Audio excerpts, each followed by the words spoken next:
Friends, I want to encourage you this morning, for those of you here today, if there are things in your box that you've been ignoring, some of you, you've been struggling with that. Maybe you've been ignoring things for most of your life. And you know what, even you can get by repressing these things and moving them off to the side, pretending they're not there. I imagine that for some of you, some of these things deep down there still weigh you down almost every single day. And so I want to encourage you this morning, if there are things in this box that you've been ignoring and repressing, stop running. Stop running, slow down, and begin to address some of these issues and moments from your past.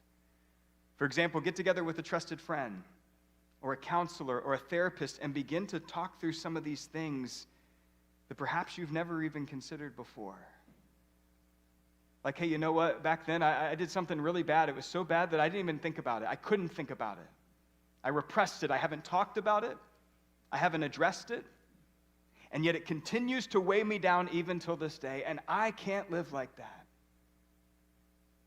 And so here's what happened, and you begin to have that conversation.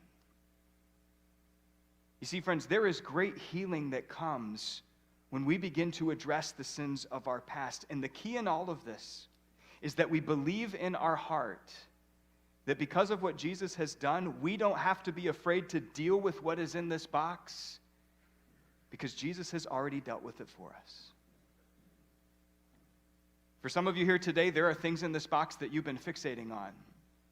Maybe at one point in your life, you said something or did something to a family member, a friend, or even yourself, and you've been feeling the guilt and the shame of it ever since.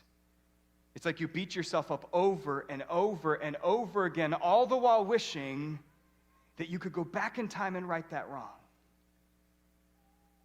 But friends, I want to encourage you this morning to not let the things in this box have that kind of control over you.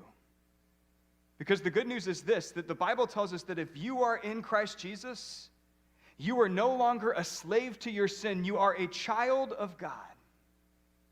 And as a child of God, Jesus does not want you to live your life burdened by the sins of your past. Instead, he tells us and promises us that whenever we are feeling overwhelmed with shame and guilt, that we can come to him and we can take our burden and we can give our burden to Jesus, and he will take it and bear it so that we can have rest and find peace with whatever is in this box.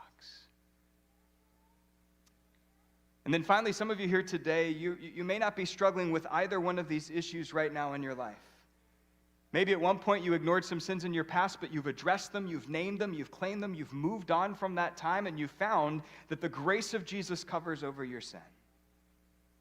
Or maybe at one point you fixated on your sin, and you were constantly feeling shame and guilt for what you've done, but you found freedom in having the grace of Jesus cover over your sin. Friends, some of you might be here today, and you're not struggling with either one of these situations, but here's what I want to encourage you.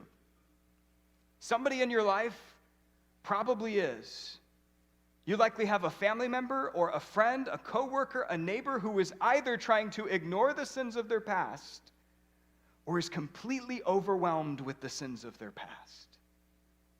And friends, one of the greatest witnesses that you can be to that person is to come alongside them and bring your box and sit it down and talk to them about some of these life experiences, some of the things in which you fell short.